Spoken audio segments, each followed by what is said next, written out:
तो आज की क्लास में हम सबसे पहले पढ़ेंगे कंबाइंड अर्थमेटिक मीन।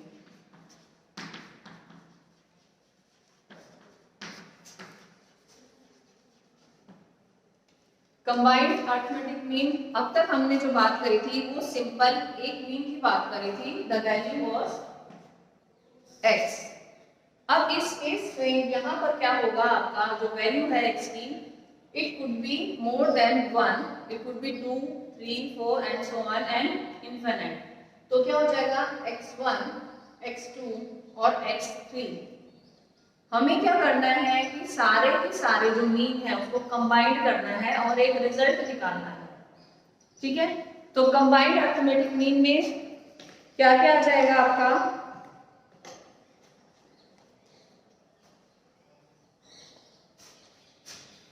इसको आप जो कंबाइंड आपका अर्थमेटिक मीन है, फॉर्मूला इसका यही है, मीन 1 2 3। जनरली आपके पास में दो या दो से ज्यादा ही होंगे। ठीक है, तो वहां पर अब तक आप क्या करते हो, आपके पास जब मीन निकालते हो आपके पास क्या रहता है, एक तो x वैल्यू रहती है और एक क्या रहती है, n की वैल्यू रहती है, n वैल्यू रहती है ना। तो यहाँ पर मीन 1 और आपका जो n की वैल्यू है, ठीक है, वो लेके जाओगे आप प्लस मीन 2 n2 मीन 3 और n3 एंड सो ऑन, जितना भी वैल्यू दे रखी है। जनरल जो आपके बुक्स में क्वेश्चन दे रखा है वो सिर्फ ये बताने के लिए है कि आपके पास 3 वैल्यूज दे रखी है आपको। अब उसको आपको कंबाइन करना है। कारण क्या रहा होगा इसको कंबाइन करने का, जैसे मैं आपको बताती हूँ, जो अगर लास्ट क्वेश्चन आया था एक्स एंड वाई से थी, दो थे z a b c। Suppose आपके पास इतने सारे हैं और आपको सबका ही मीन निकालना है, तो आप क्या करोगे भाई, आपके पास एक ऑप्शन है, या तो आप एक एक का निकालोगे, एक का तो आपको ऑब्वियसली वैसे भी निकालना ही पड़ेगा।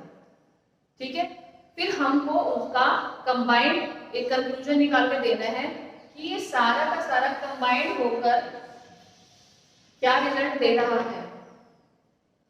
ठीक है, सारा रिजल्ट देना चाह रहा है ये। जैसे हम बात करते हैं राजस्थान की, राजस्थान में हमारे जितने भी डिस्ट्रिक्ट हैं, ठीक है, 33 डिस्ट्रिक्ट है अपने, हम सारे डिस्ट्रिक्ट की एक ऐसा निकालना चाह रहे हैं कि हमने लिया commerce, because we are the students of commerce, commerce college लिया हमने। ठीक है, अब जो कॉमर्स कॉलेज है हम देखना चाह रहे हैं कि कॉमर्स कॉलेज राजस्थान में कहाँ है, सिर्फ कॉमर्स के, हम कॉलेजेस की बात नहीं कर रहे, सिर्फ कॉमर्स की बात कर रहे हैं कि क्या राजस्थान में उन 33 डिस्ट्रिक्ट में कितने कॉमर्स के कॉलेज हैं। ऐसा भी हो सकता है कि एक जगह पर 2 भी हों और ऐसा भी हो सकता है कि एक जगह पर एक भी ना हो। ठीक है, जस्ट टेक एन एग्जांपल, हम एक असम्पशन है हमारी, मान के चल रहे हैं। अब हम ये देखना चाह रहे हैं कि ये जो कॉलेजेस हैं जो कॉमर्स के हैं, X Y Z A B C, अपने 6 सिटीज ले ली। अब इसका हमको रिजल्ट देना है कि इनका जो अर्थमेटिक मीन है वो क्या आएगा। ठीक है, तो अपना जो फॉर्मूला हमने बोर्ड पर मेंशन कर दिया, इसको डिवाइड किससे करेंगे हम, n की वैल्यू से ही। इसको इरेज कर दो और साथ साथ आप पहले भी क्लासेस हैं अपनी और मैंने कहा रखा है कि खाली नहीं बैठना, इसको लिखते चलो साथ साथ। ठीक है, तो ऐसा सिर्फ सुनने से काम नहीं चलेगा, थोड़ा लिखना भी पड़ेगा आपको। डिवाइड कर देंगे हम n1 n2 प्लस n3 और n6।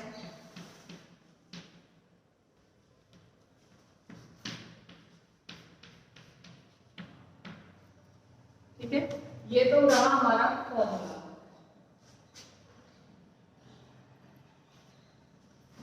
जो लास्ट में फॉर्मूला है n दे रखा है, capital N and small n, और ये जो दे रखा है that is the value of infinite, की एक अनंत वैल्यू है।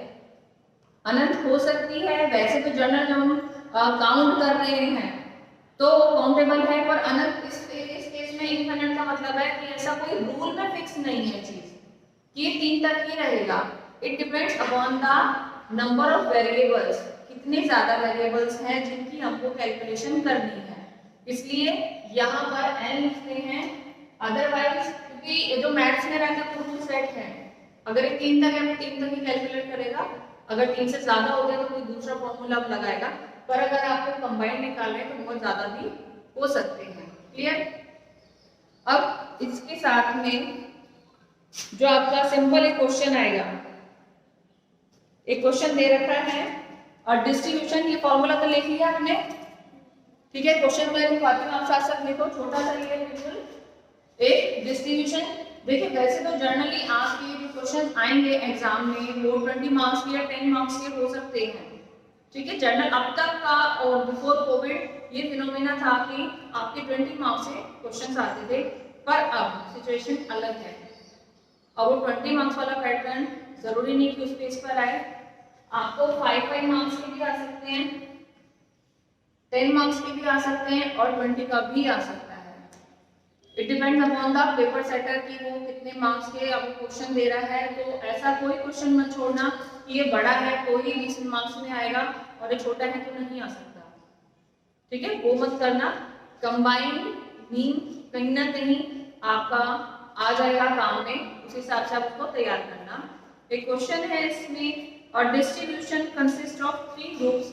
एक डिस्ट्रीब्यूशन है जो कि 3 ग्रुप्स में है, विद फ्रीक्वेंसी 100, फ्रीक्वेंसी दे रखी है 100, 125 एंड 150, और जो मीन दे रखा है दैट मीन्स आपको पहले से ही निकाल के दे दिया है, आपको कैलकुलेशन ना करना पड़े, फिर समझाने के हिसाब से 20 और मीन 2 दे रखा है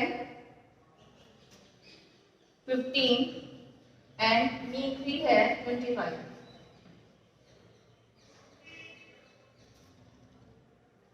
फाइंड आउट कंबाइंड डिस्ट्रीब्यूशन, ठीक है। कंबाइंड डिस्ट्रीब्यूशन निकालना है, बात आपकी अर्थमेटिक मीन की ही हो रही है, तो अब वो ही फाइंड आउट करोगे।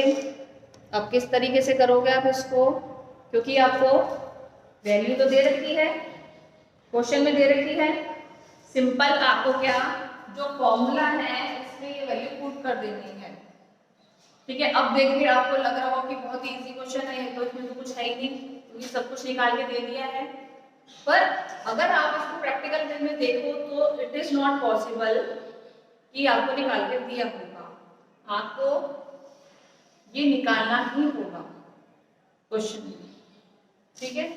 ये निकालना होता है आपको, ये निकालना होता है, अब होता है ना आपको निकालना, तो स्टार्टिंग में जो क्वेश्चंस कराए थे उसमें निकालना था, कैसे निकालोगे, 3 तरीके बता रखे थे आपको, shortcut method, direct method and step deviation method. किस तरीके से निकालोगे, it depend upon the number of sample, kind of sample, किस तरह का सैंपल है, किस तरह की आपकी पॉपुलेशन है। जो क्वेश्चंस आपके बुक में बने हुए होते हैं जनरली, जब आप आगे रिसर्च करोगे ऐसे क्वेश्चंस नहीं रहते हैं कभी भी, आपको वो क्वेश्चन क्रिएट करने पड़ेंगे, बनाने पड़ेंगे, ठीक है। तो अब तक तो आपको सिर्फ पास होने के हिसाब से तो क्वेश्चन बने बनाए मिल जाएंगे, पर जब आप आगे फर्दर स्टडी करोगे तो क्वेश्चन बनाने पड़ेंगे आपको। आपके पास सिंपल संख्या होगी, वैल्यू होगी कि आपने मुझे ये डाटा प्रोवाइड किया, आपने ये रिजल्ट दिया, वो दिया, आपने दिया, सबने दे दिया, ठीक है।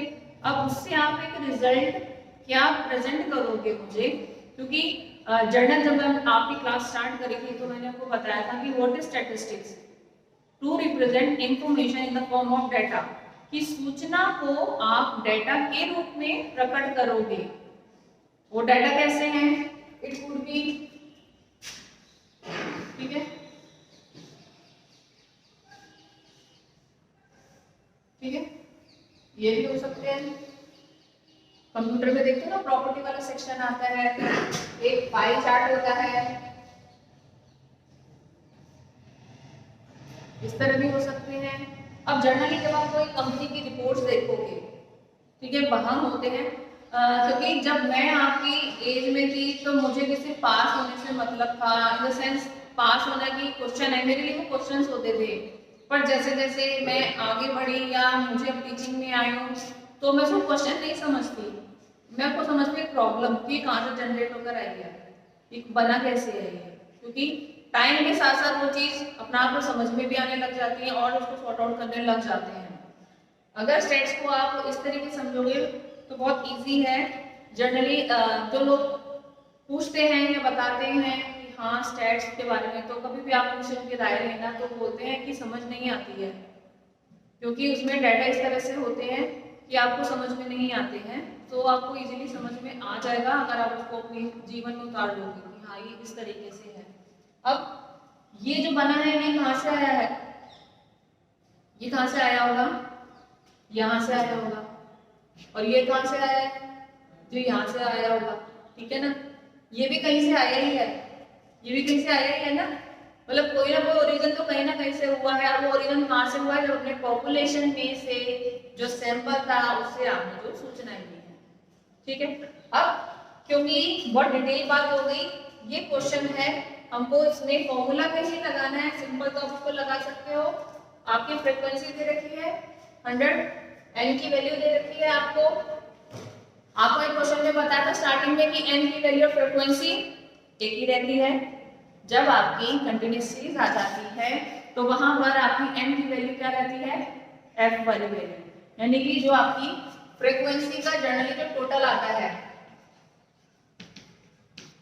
अब जो एन है, there are two types of N, capital N and small N. कभी देखा होगा, नोटिस करा किसी ने, नोटिस किया नहीं किया, क्योंकि वो एन ही दिखता है हमको, हम नोटिस नहीं करते। देखो दो तरीके के एन रहते हैं, एक तो कैपिटल और एन। ये एन कभी आप फॉर्मूला में देखोगे ये एन कहीं किसी जगह लगा है और ये वाला एन किसी और जगह लगा हुआ होगा।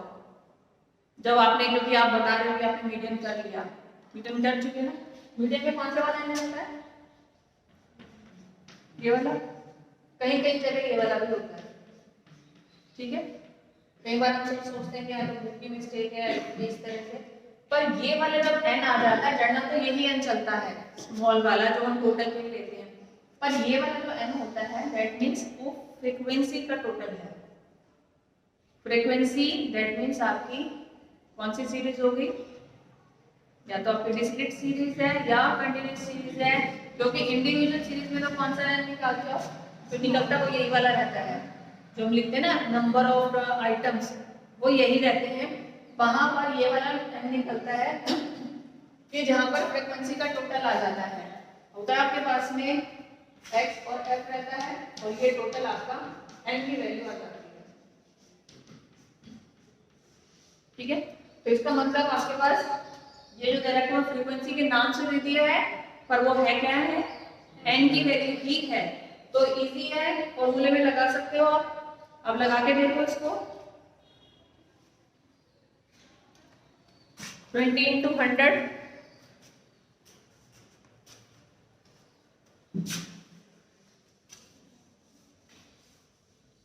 इसको सिंपल सॉल्व करना है आपको।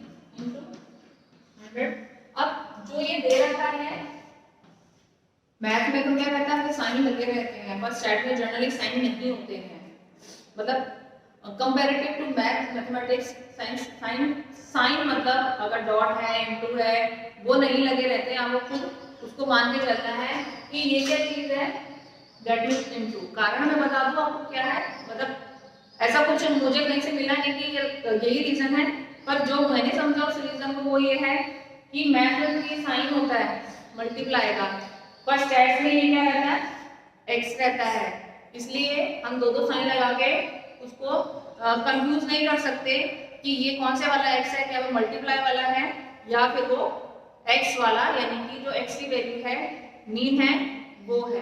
तो इसलिए हम वहां पर क्या साइन लगाते ही नहीं है। तो ये अंडरस्टूड है। अब जैसे मैंने लिख दिया, सपोज मैं इसको नहीं लिखती, एक d1 इंटू n1 लिखती तो आपको भी लगता है ये छोटे वाला x कौन सा है, क्योंकि आप स्टैट्स पढ़ रहे हो तो आप उसको x ही मानोगे, इंटू नहीं मानोगे। इसलिए मैंने इसको लिखा ही नहीं था। क्लियर? तो इसका मतलब है इसको इंटू करना है, इसको इंटू करना है और इसको इंटू करना है। अब यहाँ पर क्योंकि x की वैल्यू नहीं है, यहाँ पर सिंपल वैल्यू आ गई, इसलिए मैंने यहाँ पर मल्टीप्लाई का साइन लगा दिया है। 20 इंटू 100 प्लस 15 इंटू 125 और 25 इंटू 150, क्योंकि 3 ही ले रखे हैं और यहाँ पर आपकी n की वैल्यू दे रखी है 100, 125 और 150। तो आप कंबाइंड आपकी जो डिस्ट्रीब्यूशन आपको निकालना है, फॉर्मूला इसका यही है, क्योंकि आप मीन की बात हो रही है 1 2 3, that means you are talking about the 3 variables. 3 चीजों की बात हो रही है, 3 तरीके का आपका मीन है, इसलिए आपने 1 2 3 लिख दिया है। यहाँ पर 4 भी हो सकता है, 5 भी हो सकता है, 6 भी हो सकता है और इसके साथ साथ ये भी बढ़ता हुआ चला जाएगा, क्योंकि 3 है तो यहाँ पर हमने इसलिए यहाँ पर 3 ही लिखे हैं, 1 2 और 3। अब इसे कैलकुलेट कर लोगे,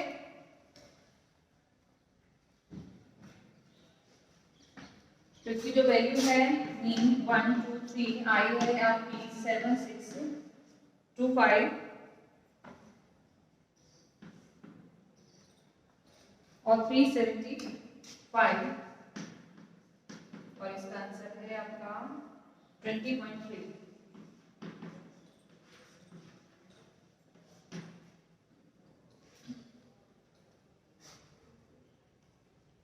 सॉल्व कर लोगे, कैलकुलेटर है ही सबके पास में। अब तक तो ले लिया होगा कैलकुलेटर, ले लिया सबने? कोई रह गया दीदी? लेकिन नहीं आए ऐसे तो ले लिया ना, पर आप रखना उसको, क्योंकि आपकी जो हैबिट बन जाएगी कैलकुलेशन करने की वो आपके आगे काम आएगी। 5 साल निकालने आपको कॉमर्स में, तो कैलकुलेटर पे हाथ पूरा सेट हो जाना चाहिए। तो यहाँ पर आपका जो आंसर है ये आ जाएगा 20.3।